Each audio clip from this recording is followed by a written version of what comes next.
Have you ever looked at your life and quietly asked yourself, why am I working so hard and still getting nowhere? You're doing everything people told you to do. You've been responsible, you've worked hard, you provide for your family, you show up, you sacrifice, you keep learning, you keep trying to become a better person every day, yet somehow it still feels like your life isn't moving. Not because you're lazy, not because you aren't grateful, but because it feels like everyone else is getting ahead while you're simply trying to keep up. If you ever felt that, I don't think you're asking the right question. I don't think the real question is, why am I working so hard and not getting anywhere? I think the real question is, why does it feel like all my effort isn't creating a meaningful life? Because those are two completely different questions. And understanding the difference might completely change the way you see yourself. I'm Cyrus Ausar. I run a Burnout Recovery Center, and after more than 1,000 sessions, I've noticed something surprising. Some of the most burned out people I've ever met aren't struggling. They're succeeding. They're good parents, great spouses, great providers, just amazing people, but they can't see it. Because no matter what they do, they've convinced themselves it isn't enough. I don't believe people burn out because they're working too hard. I believe people burn out because they stop believing their effort has meaning. Think about that. Most people can work incredibly hard. Parents do it every day. Teachers do it every day. Healthcare workers do it. Business owners do it. Construction workers do it. Hard work usually isn't what breaks people. Uncertainty does. It's waking up every morning wondering, am I doing the right thing? Should I quit? Should I change careers? Should I start over? Am I wasting years of my life? Those questions slowly steal something from you because uncertainty drains more energy than effort ever will. That's why two people can have the exact same workload. One goes home fulfilled, the other goes home emotionally exhausted. The difference isn't the amount of work. The difference is whether they believe their work matters. People don't need constant success. They need occasional proof that what they're building has meaning. Without that, even meaningful work begins to feel meaningless. And that's where burnout quietly begins. Imagine getting on a treadmill. You run for an hour. You sweat. Your legs hurt. Your heart is racing.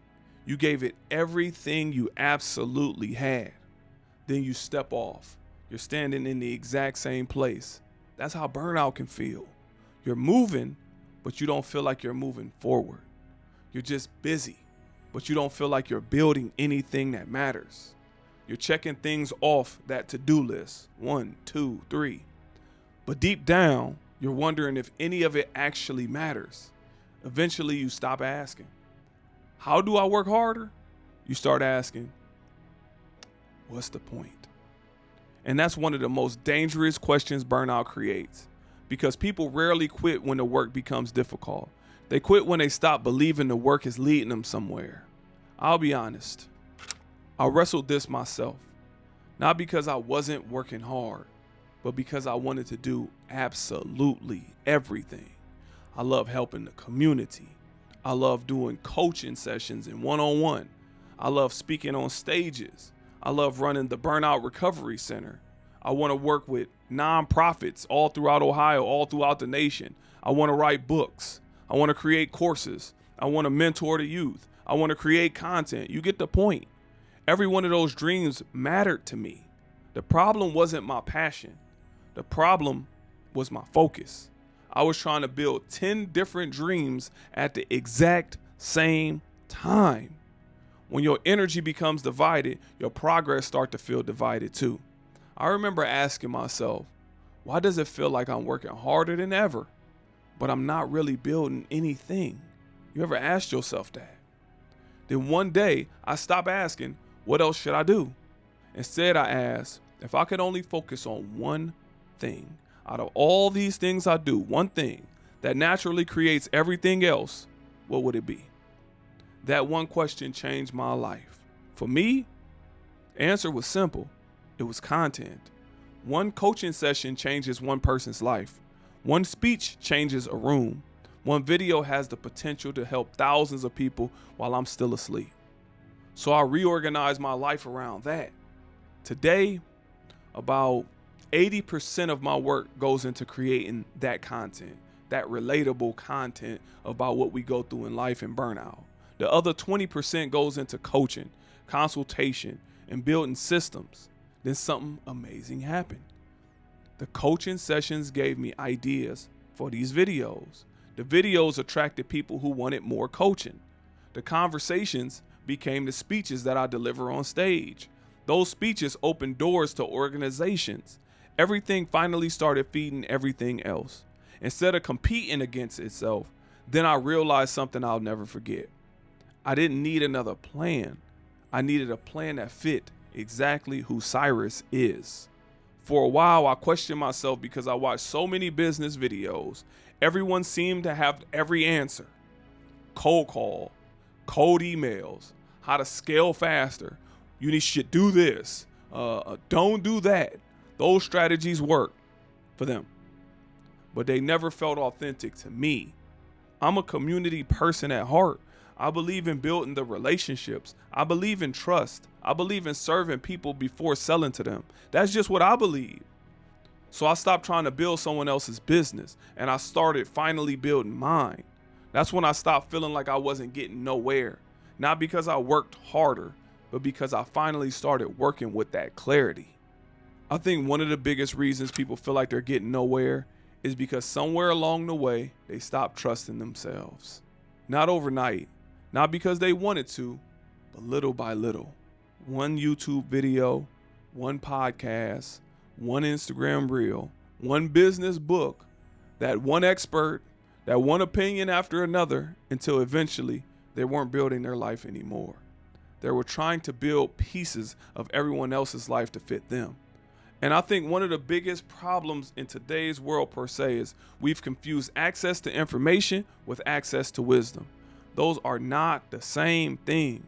Information tells you what worked for someone else. Wisdom helps you understand what fits your actual life.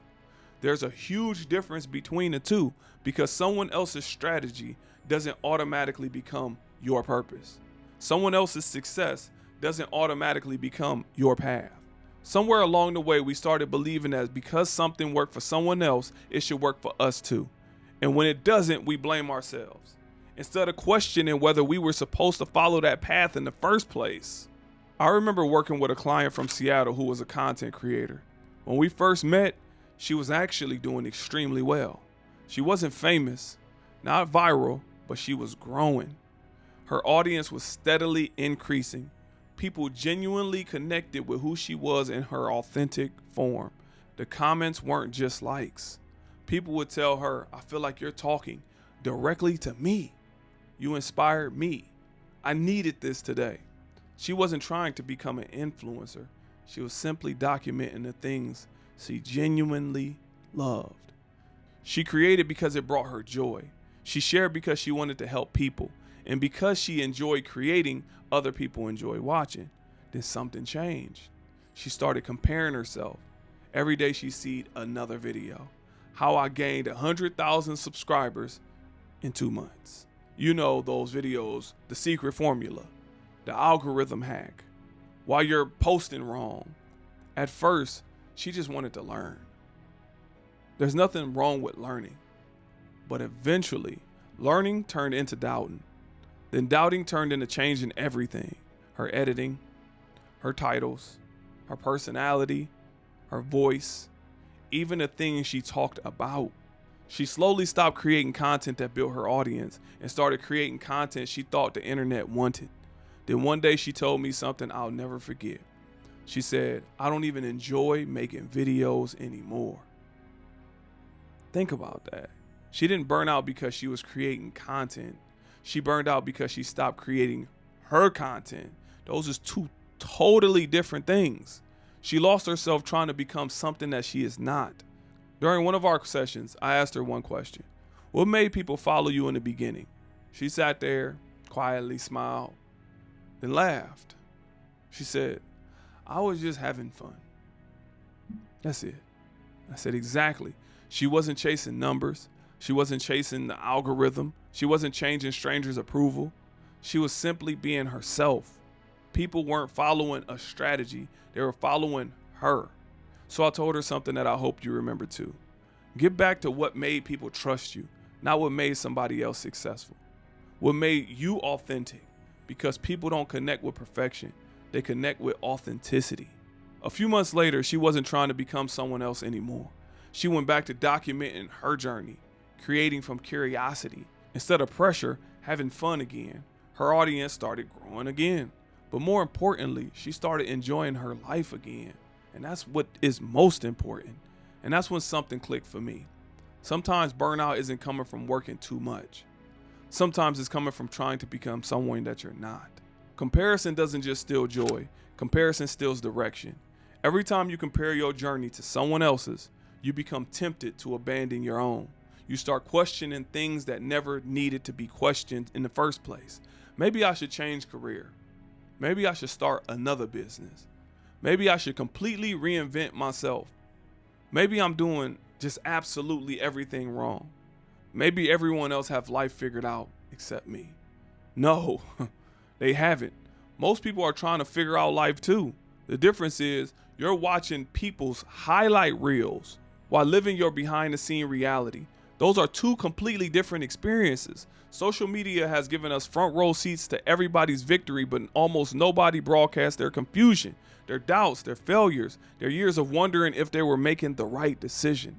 So we compare our everyday lives to someone else's best moment. That's a comparison you'll lose every single time. Here's something I've been thinking about recently. When you stop trusting yourself, you start renting everyone else's thinking. Think about how exhausting that is. One expert tells you hustle, another tells you to rest. One says post 3 times a day, another says quality over quantity. One says build multiple income streams, another says focus on one thing. Think about all that confusion. One says wake up at 5 in the morning, another says sleep until your body naturally wakes you up. Who do you believe? Eventually, you don't know anymore because your own voice has become buried underneath everyone else's. That mental overload, not because you aren't intelligent, because you filled your mind with so many competing opinions that you can't hear yourself think. And maybe that's why you're so exhausted. Not because you're carrying too much work, but because you're carrying too many voices. Sometimes clarity doesn't come from learning more. Sometimes clarity comes from getting quiet enough to hear yourself again. If you're listening to this and thinking, this sounds exactly like me, that's why I created the free Burnout Identifier Questionnaire. Most people know they're exhausted. Most people know they're overwhelmed, but very few know why. The questionnaire helps you identify where your burnout is actually coming from, so you can stop working harder and start working with more clarity. There's a quote that stayed with me for years. If you're going to build a wall, don't think about a wall. Think about laying one perfect brick. Construction workers don't show up every morning discouraged because the building isn't finished. They expect to lay today's brick, that's it. Then tomorrow they lay another. Eventually, that's a building. Somewhere along the way, we forgot how to think like builders. We became obsessed with finished buildings, the followers, the money, the promotion, the recognition, instead of today's brick. What if instead of asking, how far do I have to go, you ask, what's the next brick I need to lay? Because enough ordinary days eventually become an extraordinary life. I don't think we have a work ethic problem. I think we have a timeline problem because we've been obsessed with speed. Lose weight fast, build wealth fast, grow your business in 90 days, go viral overnight. Everything has become microwaved. And because everything around us feels fast, we assume our progress should feel fast too. But that's not how meaningful things are built. The strongest marriages weren't built overnight. The healthiest families weren't built overnight. The greatest businesses weren't built overnight. The most respected leaders weren't built overnight. Even the people you admire today spent years wondering if they were making the right decisions. We celebrate the success, but we rarely appreciate the decades they spent becoming the person capable of handling that success. That's why I constantly remind myself, the plan rarely feels right while you're living it. There will always be doubt. There will always be uncertainty. There will always be another video telling you you're doing it wrong. But if you keep changing directions every few weeks, you'll never know if the original plan worked. Consistency gives the plan a chance. Constant comparison kills it. One of the biggest changes I've ever made was changing what I measured. I stopped asking, how fast am I growing? And I started asking, am I creating impact? Because impact compounds. One meaningful conversation, one person helped, one family strengthened, one great video, one great speech, one honest coaching session. Those moments don't always create immediate results, but they create lasting ones. The world teaches us to chase attention. I'd rather chase impact because attention fades, impact doesn't. Maybe that's why you've been frustrated. Maybe you've been measuring things that were never designed to tell you whether your life has meaning. Followers, money, recognition. Those are all outcomes. They are not purpose. Purpose is measured by impact, not attention. So if you're sitting there wondering, why am I working so hard and still getting nowhere? Here's what I encourage you to do. First, define what getting somewhere actually means to you, not what social media tells you, not what your coworker says, not even what your family expect. What does success actually look like for you? Second, stop borrowing everyone else's blueprint. You can read the books, you can listen to the podcast, watch the interviews. There's wisdom everywhere, but remember, take the lesson, don't copy the life. Third, choose one direction, not 10. The goal is doing the thing that naturally creates everything, the thing that fits who you are. Finally, trust your plan long enough to let it work. Not forever, but long enough to honestly evaluate it. Because real growth rarely announces itself while it's happening. You usually recognize it when you look back. Can I leave you with one thought? Maybe you're getting nowhere. Maybe you're just standing too close to your own progress to see it. Think about a tree. If you stare at it every day, every single day, you'll swear it never grows. But come back 5 years from now, and it's completely different. Your confidence grows like that. Your wisdom grows like that. Your leadership grows like that. Those relationships grow like that. Your character grows like that. The things that matter most usually grow the slowest. And maybe that's why we miss them. Because we're looking for dramatic change instead of approaching with steady growth. The longer I do this work, the more convinced I become that burnout is rarely the whole story. Burnout is the invitation. It's life tapping you on the shoulder and asking, have you become disconnected from yourself again? Because somewhere along the way, many of us stopped trusting ourselves. We started measuring our lives against strangers. We started chasing timelines that weren't ours. We started carrying expectations we never agreed to carry. No wonder why we're exhausted. That's mental overload. You're carrying thoughts that were never yours, expectations that were never yours, definitions of success that were never yours. Maybe the goal isn't becoming more. Maybe the goal is becoming more yourself. Maybe clarity isn't adding more to your life. Maybe clarity is removing everything that was never yours to carry. Because something incredible happens when you do. You stop waking up trying to prove yourself.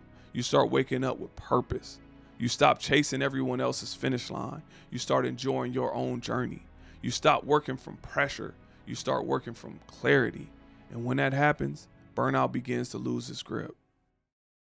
If this resonated with you, there's a good chance you're not dealing with laziness, failure, or lack of effort. You may be dealing with burnout. The first step is figuring out where your burnout is actually coming from. Is it comparison, pressure, perfectionism, unclear expectations, trying to live up to a standard that doesn't exist? Comment reset and I'll send you my free burnout check-in workbook and burnout identifier questionnaire. They're designed to help you identify where your burnout is coming from so you can stop guessing and start getting clarity. Because once you know the source of the burnout, you can start creating a plan to remove it. You don't need more pressure. You need more clarity.